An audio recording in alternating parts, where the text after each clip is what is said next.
So of course, welcome everybody, and this is actually the last review I'm doing. In terms of chronological order, I started with the prototype, then I did the Al Hussein, then I did the Object 490, then I did the T4, then I did the Tier 9 Leclerc, and now I'm doing this. So this is the, I'm going to call it the VAB, because I can't spell that, and every time someone says Mephisto, I just think of Misto-Fisto, so you are more than welcome to call it that. This is the French AFV. Says it's a TD. It's more of an AFV, and it functions very much like a VBR does, with even bigger missiles. Some point outs of the fact that this thing does not have very good gun or elevation depression, meaning that it will struggle on surfaces at short ranges, so make sure to put this thing on flat. It carries extremely powerful missiles, 760 damage and 1000 penetration, or it has the option to take its standard stock missiles, which do around 600 damage and 800 penetrations, to be able to double shot them. Now some people, such as Strong Animal in one of his reroll accounts, have managed to devastate people with them, but I myself prefer the more powerful single shot missiles. Apart from that, it also comes with a top speed ability over retreat. Unfortunately, I very much prefer the top speed, as it allows you to get the fuck out of places very quickly. And lastly, Erin O'Connell, or Sabrina Washington. It only comes with missiles, unlike the VBR, so you pretty much don't really have to take any autocannon or anything for that. It comes with a driver, a gunner, and a loader, unlike the VBR, who comes with only a driver, so that's good. So this functions very much like more of a missile-oriented VBR. So, to start off with, let's have a look at the modification and upgrade tree. So the first thing that comes up with is a spool liner, which helps, and it gets the addition of either an improved liner or experimental smoke grenades, which over the basic ones gives you an extra smoke grenade, reloads faster, lasts for 15 seconds instead of 10, and a magazine reloads in 50 seconds instead of 80. So that's a win for me, but if you're doing places like PvE and you prefer having more hit points, that's up to you really. Apart from that, the next missiles it gets over the basic ones, which is the basic ones of which is 684 to 1064 damage and 800 pen, is the Hot 2 MP missiles, which very much function like the high explosive heat missiles, well, MP that the Abrams series get and the Israelis, but unfortunately I haven't really found that much use to them, as well, at best you're going to do 100 to 200 damage to somebody, and that really doesn't help much. Next you get a enhanced turret drive, which gives you a turret reverse speed increase by 20%, might as well, and lastly you either get better spotting or a APS. Now I personally prefer the spotting, but I have seen some VBR players being able to be very annoying with their APS, as it has a very fast reload time of 15 seconds and 12 charges. Apart from that, we have a bigger engine, which provides a 100 HP increase. Very good. It gives the VBR a max speed of 110, reverse speed of 44, a 0 to 32 of 2.8, and all that lovely jazz. And apart from that, you either get an improved thermal sight or a camouflage factor increase. Personally, I go with a camouflage factor increase, and either a flash suppressor, which increases your camo factor while shooting is reduced by 50%, good for stealthy sniping, or you get the ability to move around like an AFV. Personally, I prefer the flash suppressor. Now lastly, you either get a hot free missile or the improved target tracker. The target tracker gives you much slower reload speed, but it only allows you to use either the 2 MPs or the hot 2s. However, it does give you the ability to double tap missiles, so if you prefer damage over single shot penetration, that's okay, but the hot 3 is better when you're facing tier 9s and tier 10s, as the 1000 penetration is very decent. And then lastly, we have a tire inflation system, and the vehicle does give you the improved reduction drives, which gives you increased acceleration in off-road environments for wheeled vehicles. So, I don't really think we particularly need to look at the modules for this vehicle, other than the fact that it can be quite troll at times. As you can see here, it is an unmanned turret, but that little spike there does give it damage. It can be damaged, but it can be relatively difficult to hit, somewhat mitigating the fact that this thing's horrific elevation and depression is very bad. There's also a bunch of spaced armor and hitboxes around the vehicle as well that can be very annoying to pen, so make sure you aim straight for the middle of the tank, and in best cases, the front. Apart from that, it has two wheels which can wheel, and the vehicle is relatively high off the ground, but not really so much as, say, other vehicles in the game. So to compare this with a bunch of other AFVs for the same tier, so itself, the VBR, and I'm going to put the Rosamac, and in fact I may be better off doing this for the Rosamac. Let's put the missiles first for you, and the Bradley. As well as, let's go with the VBL in grey and the Weasel Hot, just for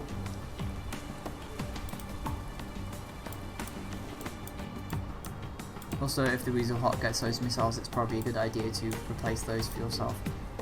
So, Weasel, VBR, Bradley.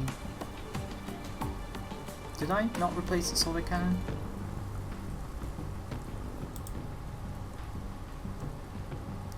Okay, that doesn't, of course it doesn't bloody work. Okay, so anyway, this is the main vehicles that the VBR, the VAB will have a similar playstyle to. As you can see, it has very high damage, roughly second or joint top with the Weasel Hot. However, it has extremely high penetration, having only slightly less than the VBR, and having, with the Weasel and the VBL in grey, having close thirds. It has very high DPM, the VBR having a little bit less. Well, a lot less, with the others having a lot less, and the Weasel having less. The Weasel, however, generally speaking, can be the most survivable out of the three, as it's low profile and the unmanned turret can be a pain in the ass. The VAB also has a very decent amount of hit points, slightly better than the VBR. You can also get up to 2,350, but pretty much being out the tier 7s as well. Steel armor overarm. Camouflage speaking, 40% camo with this thing. Pretty much on par with the VBR, but less than the Weasel and the VBL in grey for pretty much obvious reasons. They're a lot smaller than it is, and its view range is overall slightly better. And it has slightly comparable view ranges with the VAC. With itself, the VBR, the VBL with the Weasel having worse, but the Weasel then again functions more of a TD. However, cannon depression is very small, with the others beating it out quite handily. So, we've, generally speaking, finished the commanders, but it is always a choice between, like I said before, with Erin for AFV nonsense, and with Sabrina if you want to do a bit more damage. So, generally speaking, I personally take the top speed boost. I don't really take any of the MP missiles.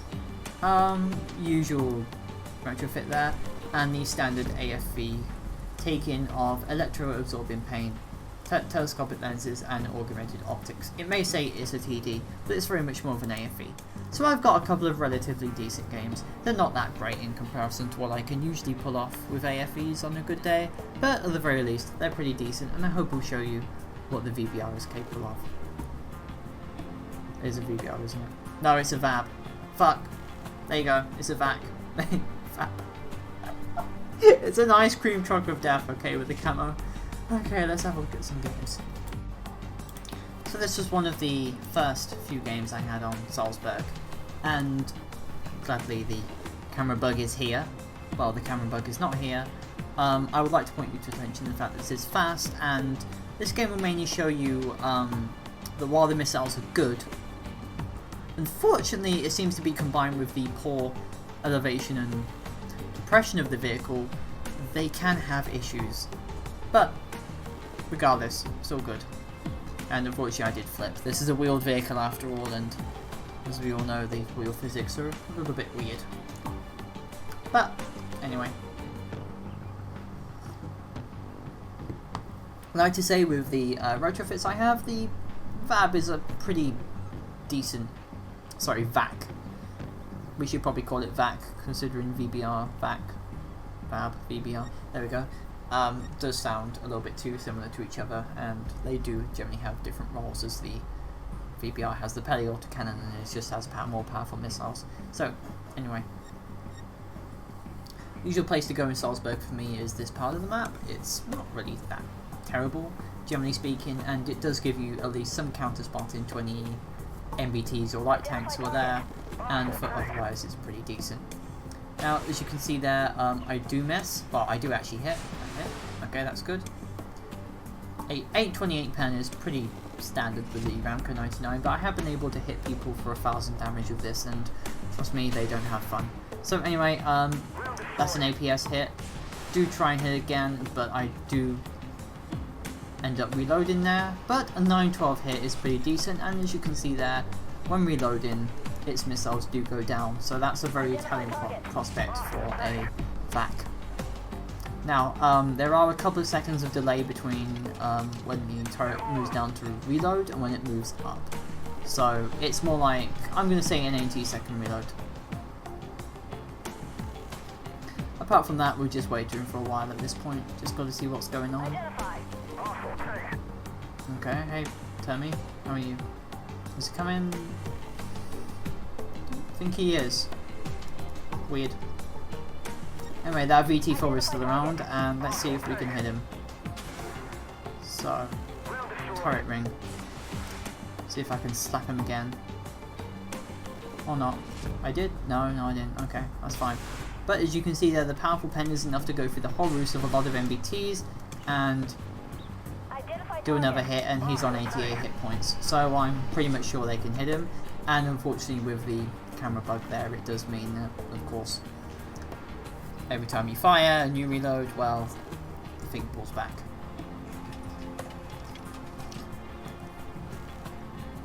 Okie dokie, so far this has been pretty much determined as a pretty decent tank to play. Nice hit on that Terminator over there, and the fact you have 4 missiles instead of 2, which is what a lot of AFVs such as the Rosemac and the Bradley have, mean you do have quite a bit of better staying power, generally speaking. Over there, VT4 is coming up, and it looks like I've got to deal with him.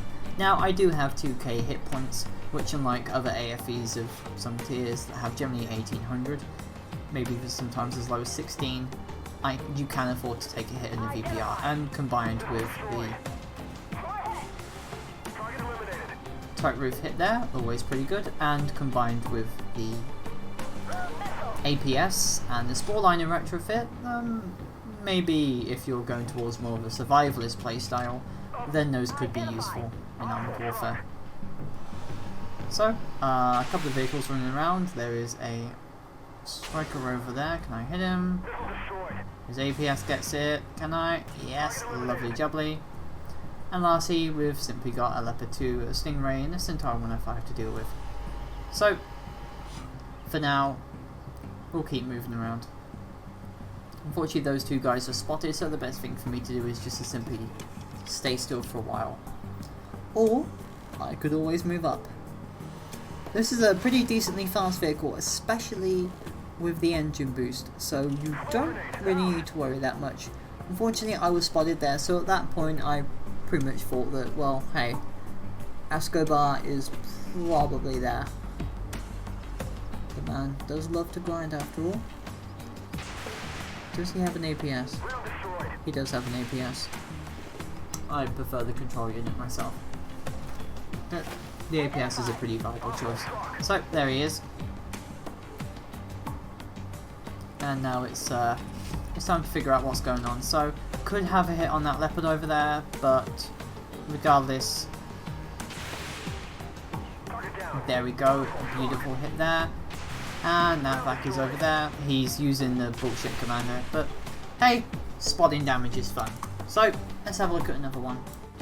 So I would like to mention that this is the pre-Ice Cream Van game. Well, in fact, both of them were, so unfortunately we're not running around with the Italian desert camouflage because, of course, why would... Is it Italian or is it Cyprus? Who cares? It's basically an ice cream van as far as I'm concerned, and I do enjoy partaking in destroying capitalist property at the best of the socialist state. Anyway, bunch of tier 7s here in this game. However, not really going to get as much damage as I hoped. I have to admit there was a lot of opportunities here, but then again, if this was a map such as Pipelines, Moscow is a little bit more difficult to really get going as an AFE simply because of the relatively no terrain of the map, which doesn't really work that well in just about anybody's favour, and the fact that most of the time there's quite a few corridors, which kind of contradicts the whole openness, but also benefits it as well if you want weird things. Good coffee. Anyway, I think I have been said a few times, I do very much enjoy going up to the bunkers on this map. As you can see, the first target is a Object 187 who wisely smokes up. Lovely coffee. And a BMD2M who's going to get hit for a lot of damage.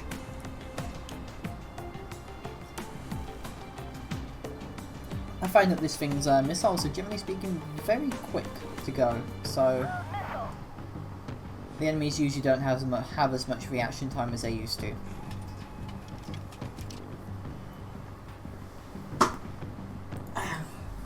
Anyway, I digress. So, only one shot of damage done this game, regrettably, but it was quite an important shot, as that BMD2M is the only spotter their team has. So now he's not going to be as aggressive as maybe he should be. So regardless at this point, hi the clerk, did I hit him? No clue, but okay. Another hit maybe. Having 4 missiles does allow this thing to be able to spam shots, and having gone off the edge of the bunker there, and I did discover that 4 damage is very much a thing, so it's not best to fall off really. So at this point we can move up, which is always a nice thing to do. And now there's an object over there and the clerk prototype, and I hit the clerk prototype. I can indeed. And even though perhaps it may be able to penetrate other vehicles of the same tier quite effectively, it is best to shoot them in the lower plate. And that was not a hit, unfortunately, but hey, 800 is a pretty decent thing to hit people with. In fact, that's quite near tier 10 levels of damage, so that'll do. Anyway, the BMD2M having died there, which means I can move up, gloriously speaking. Now I do have to admit, if I had the APS here, things may have gone differently, but it's all good. Identify. Oh, hello NM, how are you? And thanks to the very high reverse speed, we can afford to run up, and he was still waiting there, so that's all good. Fortunately, the clerk prototype over there, who was AFK, I believe, kind of unsure if he was, and I wanted to reload. May have been a mistake when I was thinking about it, but it's all good at this point, with that K1A1 about to rush him. So we have the side of an MBT. How much can we do?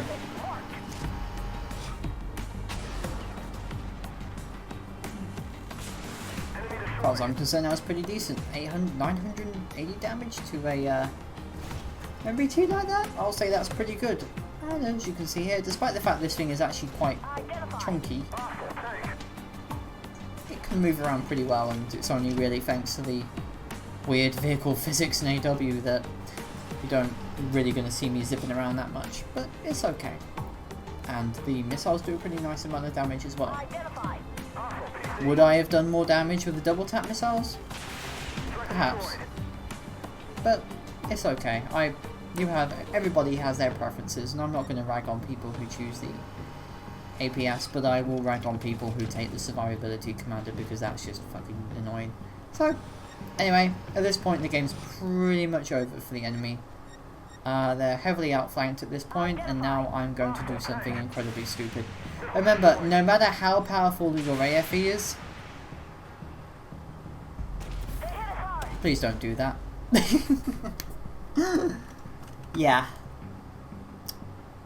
not a good idea. So let's have a look at those post-game stats then. So the game on Salzburg went relatively decently. 5,929 damage is nothing to scoff at, even in high DPM AFE such as this. Pretty decent game overall, I would say. So nice spotting damage as well, but most of it done to that back at the end. Total mitigated damage caused would have been 6,108, and the total potential damage was 12k, which would have made for an amazing game, trust me, but a couple of them were blocked by EPS, so you can't really stop that. Apart from that, the other game in Moscow, 7,372 damage, a couple of ones achieved, not too bad if I may say so, 2 hits done to a bunch of guys, and with at least 1 done to the rest of them as well. So it happens with a pretty high amount of damage done, second highest done in the entire match actually. So I like this thing. I think it's fun, and maybe I might end up putting a Sporeliner and the APS on to see how it plays in later PvP games, but that's okay for now. It's a pretty fun vehicle to be around, generally speaking, and while I'm saddened to have not been able to get good games in stock dual shot rounds and with the Heat MP, ones, I hope this was at least informative enough for your decisions when you get, or if you have this thing. I know I'm not the greatest AFE commander in the world, but I'd like to think myself as somewhat decent. So that's it for now, guys. It is 7:30 on Monday the 15th of July, and well, I have a plane ticket to catch in about 16 hours. So yeah, all's good and well. I'll see you all presumably when the next stream is, as I'll be at 2 conventions. Well, not the time of this recording. At the time of this recording, I'll actually be in it. Fuck it. So complicated shit. So anyway, I hope you enjoyed the video, guys, and I'll see you all next time. The following reviews after this will be the Al Hussein, and then lastly the Prototype. 2 very fun MBTs, and I hope you'll agree. So yeah, that's it for now, guys, and I'll see you then.